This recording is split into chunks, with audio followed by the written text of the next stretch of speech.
ঘুম থেকে উঠেছি, অনেকক্ষণ হয়েছে, কিন্তু ভাত বসানো হয়নি। এইমাত্র এই যে ভাতটা বসিয়ে দিয়েছি, জল হচ্ছে এদিকে।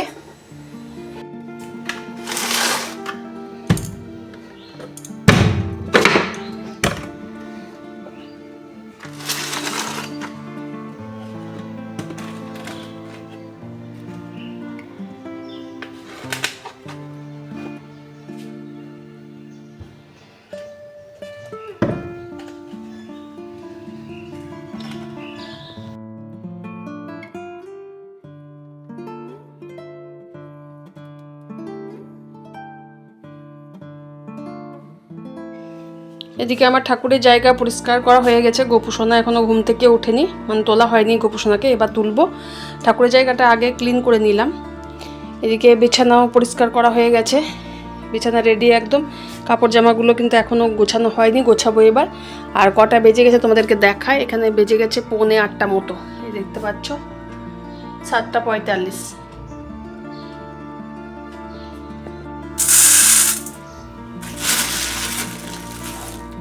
আজ একটুখানি ভাবছি বিরির ডাল বানাবো। তো দেখো, বেশি না, 2 মুঠো নিয়েছি বিরির ডালটা, কারণ বিরির ডাল একটুখানি যদি পাতলা করে করা হয় খেতে ভালো লাগে।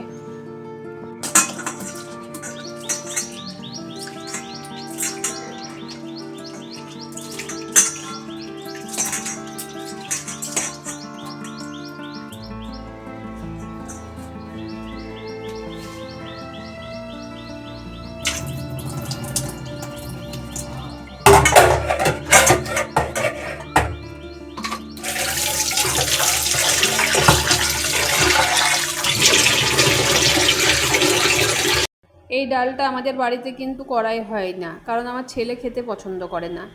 তো দুজনের জন্য একাই করতে ভালো লাগে না, কিন্তু আজকে অনেক দিন পর আমার বর বললো একটু রসুন ফোড়ন দিয়ে এই ডালটা করতে, তো সেজন্য করছি।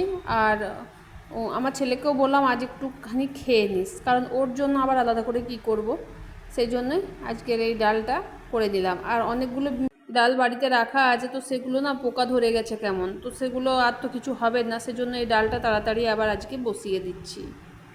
দেখতে পাচ্ছ টেবিলটার অবস্থা। জলের বোতল আমি ভরবো, তবে কখনো হবে, ফাঁকা পড়ে আছে সব এদিকে। আর এই কৌটোটা আনলাম কালকের গুড় আমটা রাখবার জন্য, অনেকটা বড় হয়ে যাচ্ছে কৌটোটা। এই যে দেখি একটা ছোটো মতো কৌটোতে রাখতে হবে, এত বড় তো গুড়াম হয়নি, এতটা গুড়াম করিনি। চলো, নিয়ে নিয়েছি একটা সবজি, এই সবজিটা হবে, এটাকে তোমরা কি বলো জানি না, আমাদের এদিকে খেড়ো বলে, খেড়ো। তোমরা কি বলো সেটা আমি জানি না, এটা আমাদের এদিকে খেড়ো বলে। তো সেই সবজিটাই করব। আর ডাল বসিয়ে দিয়েছি, ডালটা তো হচ্ছে। তো চলো এবার আমি সবজিটা কেটে নিই, নাহলে আমার বেরোতে দেরি হয়ে যাবে।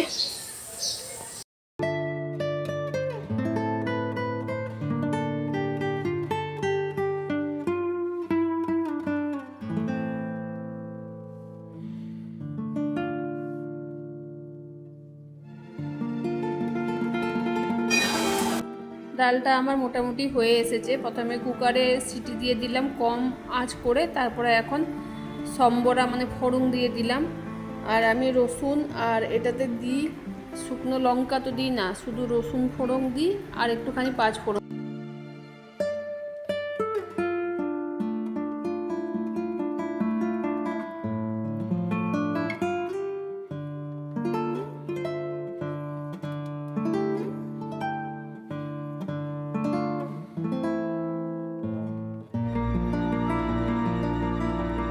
রান্নাঘরে যখন রান্না করছি, বরমশাইয়ের অর্ডার একটুখানি চা করে দাও, আর ও চা সাধারণত কাপে খায় না, গ্লাসে খায়।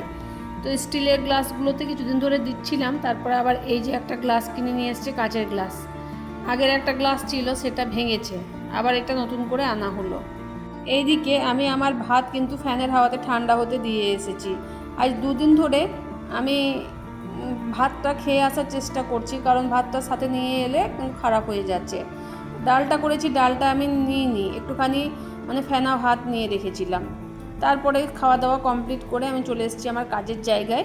তো ডিউটিতে এসে মানে অনেকক্ষণ আসা হয়ে গেছে, এসে আমার কিছু কাজ করে লাইভটা অন করেছি, আর তৎক্ষণাৎ আমার সাথে দেখা করতে এলো। তো কে দেখা করতে এলো সেটা তো তোমরা ভিডিওর মাধ্যমেই দেখতে পাবে, তবে যে দেখা করতে এসেছে সে যখন আমার কাছে এলো আমার খুবই ভালো লাগছিল, খুবই আনন্দ লাগছিল, কারণ আমি ভাবতে পারিনি এই প্ল্যাটফর্ম থেকে কেউ আমার জন্য দেখা করতে আসবে।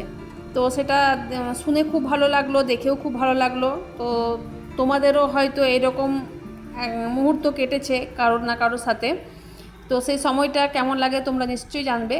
যাই হোক, বলে বোঝাতে পারবো না, খুব খুব খুব খুশি হয়েছি আমি। তো বন্ধুরা, আমি সাধারণত বাড়ি আর কাজের জায়গা এই দুই জায়গা নিয়েই ব্যস্ত থাকি। সাথে তো আছে ইউটিউব, বাড়ির দায়িত্ব কর্তব্য, সাথে আছে কাজের জায়গা, সব কিছু মিলিয়ে মিশিয়ে আমি খুব ভালো আছি, আর এরকম ভালোবাসা পেলে আরও আমি ভালো থাকবো। একটা স্পেশাল দিন আজকে, আর একটা স্পেশাল মুহূর্ত এখন বলতে পারো।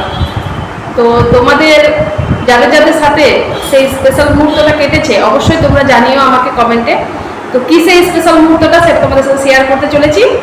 আজকে আমার সাথে দেখা করতে চলে এসেছে আমারই একটা বোন, তো বাঁকুড়া থেকে এসেছে। তো চলো তোমাদের সাথে পরিচয় করিয়ে দিই, আর ওর নিজস্ব একটা চ্যানেল আছে, ওর মুখ থেকেই শুনে দেবে। তো তোমরা সবাই ওকে একটুখানি সাপোর্ট করবে, পাশে থাকবে, আর আমি তো এটা আশা করতেই পারি যেহেতু তোমরা আমার বন্ধু। তো চলো কথা না বাড়িয়ে শুরু করি। এই যে চলে এসছে আমার সাথে দেখা করতে প্রীতি বুনু, নাম হচ্ছে প্রীতি, বাঁকুড়া থেকে এসেছে আমার সাথে দেখা করতে। আমার খুবই ভালো লাগছে দেখা করে। আর প্রীতি, তোমার কেমন লাগছে তুমি একটু বলো। আমার খুব ভালো লাগছে, দিদিভাই খুব ভালো, আমার মানে দেখা করে খুব ভালো লাগছে, খুব খুব ভালো লাগছে। আমি আশা করিনি যে দেখা হবে কোনদিন। হ্যাঁ, আমিও চাইছিলাম যে প্রীতির সাথে আমার দেখা হোক একবার, কারণ ও আমাকে নিজেই বলেছিল একদিন ওর লাইভে যে দিদিভাই আমি তোমার সাথে দেখা করতে চাই। তৎক্ষণাৎ আমি বলেছিলাম যে হ্যাঁ চলে এসো, আমার খুব ভালো লাগে কেউ দেখা করতে এলে। তো যাই হোক, প্রীতির সাথে আজকে দেখা করার সুযোগ পেলাম। তো প্রীতি, তোমার চ্যানেলটার নাম বলে দাও একটুখানি। আমার চ্যানেলের নাম হচ্ছে প্রীতি ব্লগ অ্যান্ড শর্টস। আচ্ছা, প্রীতি চ্যানেলের নাম হচ্ছে প্রীতি ব্লগ অ্যান্ড শর্টস। সবাই ওর চ্যানেলে একটুখানি ভিজিট করে এসো। আমি ওর চ্যানেলটা কিন্তু স্ক্রিনের উপরে দিয়ে দেবো, তোমরা সবাই ওর চ্যানেলে গিয়ে ভিজিট করে আসবে, ওকেও একটুখানি ভালোবাসা দিয়ে আসবে। তো প্রীতি এসেছে আজকে আমার সাথে দেখা করতে, খুব ভালো লাগছে। ওনারা আমাদের পাশে থাকবে, তার জন্য অসংখ্য ধন্যবাদ। হ্যাঁ, সবাই প্রীতির পাশে থেকো, আমাদের পাশে থেকো, যারা যারা আমার বন্ধু আছো বা যারা যারা প্রীতির বন্ধু আছো, সবাই একে অপরের পাশে থেকো। আমরাও চেষ্টা করব তোমাদের পাশে থাকার। তো প্রীতি এবার চলে যাচ্ছে, এক্ষুনি দেখা করলো, এক্ষুনি এলো, এক্ষুনি চলে যাচ্ছে, ছাড়তে মন চাইছে না আমার একদম। খুব ভালো লাগলো ও এসে, তো জমিয়ে গল্প করলাম আমরা, যতক্ষণ ছিল একদম ভালোভাবেই গল্প করলাম আমরা। আর সত্যি কথা বলতে কি, সত্যি আমার একদম যেতে দিতে মন চাইছে না, কি করব, যেতে তো হবে। আর এই যে দেখা করতে এসেছে ওইটুকুই আমার প্রাপ্য, ব্যাস আর কিচ্ছু না। এইটুকু ভালোবেসে যেও, ভালোবেসো সবাইকে এরকমভাবে। আমিও তোমাদের পাশে থাকবো, তোমাদেরকে ভালোবাসবো, ঠিক আছে প্রীতি? হ্যাঁ, আমার খুব ভালো লাগলো দিদিভাইয়ের সাথে দেখা করে। হ্যাঁ, খুব ভালো মেয়ে প্রীতি। ওর চ্যানেলটা সবাই একবার ভিজিট করে আসবে, কিন্তু আমি স্ক্রিনের উপর দিয়ে দেবো ওর চ্যানেলটা, ঠিক আছে? সবাই ভিজিট করে আসবে। টাটা।